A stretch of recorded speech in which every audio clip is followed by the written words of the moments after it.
Health report పట్ల డాక్టర్లు అందరూ కూడా అద్భుతంగా ఉంది హెల్త్ అన్నారు. పోలీసులు కానీ డాక్టర్ కానీ తీర్చేశారు. ఆయన ఏమో నాకు హెల్త్ బాగాలేదు, నాకు గుండె నొప్పి అంటున్నారు కదా. అంటే ఎందుకు ఈ డ్రామాలు? ఎవరైనా సరే అది చెప్పేస్తారు. మొదటి ఏంటంటే ఆయనకు ఉండేటువంటి కుల దురభిమానం అనేటువంటి చాలా బ్యాడ్. అతను చాలా కింద స్థాయి నుంచి వచ్చిన వ్యక్తి, మంచి చెడులు అన్నీ తెలిసిన వ్యక్తి. దాసనారాయణ గారి దగ్గర అసిస్టెంట్గా చేరి అన్ని నేర్చుకొని పైకి వచ్చాడు. తన కులం మీద తనకు అభిమానం ఉండొచ్చు, కానీ ఎంతసేపు ఈ యొక్క కాపు కులాన్ని పవన్ కళ్యాణ్ ఎందుకు టార్గెట్ చేస్తారో అర్థం కాదు. విపరీతంగా ట్రోల్ చేసి ఆయన విపరీతంగా దూషించడం జరిగింది. ఆయన్ని రాజకీయంగా అనకదొక్కడానికి చాలా ట్రై చేశాడు. పవన్ కళ్యాణ్ ఒక రేపిస్ట్ అని, అమ్మాయి కనబడితే వాళ్ళని రేప్ చేయడం అదే పనిలో ఉంటాడని, మోసాలు చేస్తాడు, కడుపులు చేస్తాడని కూడా చెప్పడం జరిగింది. ఇవన్నీ చెప్పినా పవన్ కళ్యాణ్ గారు ఎంతో నిబ్బరంగా ఉండి రాజకీయాలు ఇదంతా కామను మనల్ని అనేవాళ్ళు అంటారు కాబట్టి ఇవన్నీ పట్టించుకోవాలని చెప్పాడు. ఇక ఆయన ఫ్యామిలీని కూడా విమర్శించారు. అలా అని పవన్ కళ్యాణ్ గారు తనని ఎంత తిట్టినా సరే తను ఏం పట్టించుకోకుండా బహిరంగ చెప్పడం జరిగింది.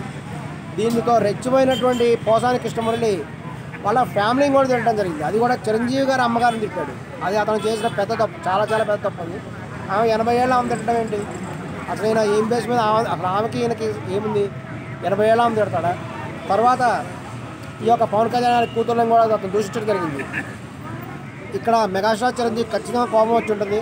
ఎందుకంటే వాళ్ళ అమ్మగారిని తిడితే అతను ఎప్పుడు కూడా ఊరుకోరు. అతనికి వాళ్ళ తల్లంటే ఆమెకు ఎంతో ప్రేమ. ఆయనకి అది ఎవరు ఒప్పుకోరు, మామూలు జనం మనుషులు ఎవరైనా ఒప్పుకోరు. ఇదంతా చూస్తూ కూడా పోసాని కృష్ణమురళి గారి భార్య గమ్ముగా ఇంట్లో కూర్చోవడం చాలా దురదృష్టకరమైన విషయం.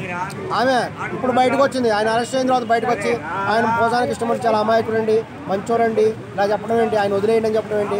అంటే ఇది వరకు ఇదే పోసాని గారు చిరంజీవి గారితో పవన్ కళ్యాణ్ అందరితో యాక్ట్ చేశారు మెగా ఫ్యామిలీలో. మరి ఈ రోజు విషయం కక్కడానికి ఆ పార్టీ కారణం అంటారా? ఆ పార్టీలో వెళ్ళడం విషయం ఎక్కింది. కుక్కకైనా విశ్వాసం ఉంటుంది. ఇతను విశ్వాసం లేని కుక్కలా ప్రవర్తించాడు. ఎందుకంటే ఎన్నో సినిమాలు ఉన్నాయి, అత్తారింటి దారి వంటి సినిమాల్లో కూడా అతను ఇండైరెక్ట్గా కూడా పోసాని కృష్ణమురళికి ఒక త్రివిక్రమ్ గారు కొన్ని సన్నివేశాల ద్వారా వార్నింగ్ ఇచ్చారు. ఆ సినిమాలో కూడా పోసాని గారిని పవన్ కళ్యాణ్ గారు కొడతారు, పళ్ళు ఊడబీకుతారు. అతను అంత క్లియర్గా చెప్పినా కూడా అతనికి అర్థం కాలేదు. మళ్ళా కూడా విమర్శించడం ద్వారా ఇతను చాలా పెద్ద తప్పు చేశాడు. తర్వాత ఎప్పుడైతే వైఎస్ఆర్ పార్టీ పోయిందో వెంటనే తనకి రాజకీయాలకు దూరంగా ఉంటాను అని చెప్పేసి కూడా చెప్పడం జరిగింది. నిజం చెప్పాలంటే ఇప్పుడు అరెస్ట్ చేసిన తర్వాత అతను అంటున్నాడు తనకి 3.82 lakhs పర్ మంత్ ఆఫర్ చేశారని, 3.82 lakhs నెలకు జీతం ఇస్తూ ఈ యొక్క పవన్ కళ్యాణ్ తిట్టమని చెప్పాడు. అందుకే తిట్టాలని చెప్తున్నారు. నీకు బుద్ధి ఉందా, సిగ్గుందా అని కూడా ఈయన అడుగుతున్నా. పోసాని కృష్ణమురళి గారు, నీకు కొన్ని కోట్ల రూపాయలు సంపాదించావు, నెలకి 3 లక్షల కోసం తిడతావా? ఎంత తప్పది? రేపు వేరే వాళ్ళు 4 లక్షలు ఇస్తాము, వేరే వాళ్ళని తిట్టమని తిడతావా? సిగ్గుచరం ఉండాలి. ఇప్పటికైనా అతను తన డ్రామాలు ఆపుకోవాలి. ఖచ్చితంగా కూడా అతను శిక్ష పడాలి. ఎందుకంటే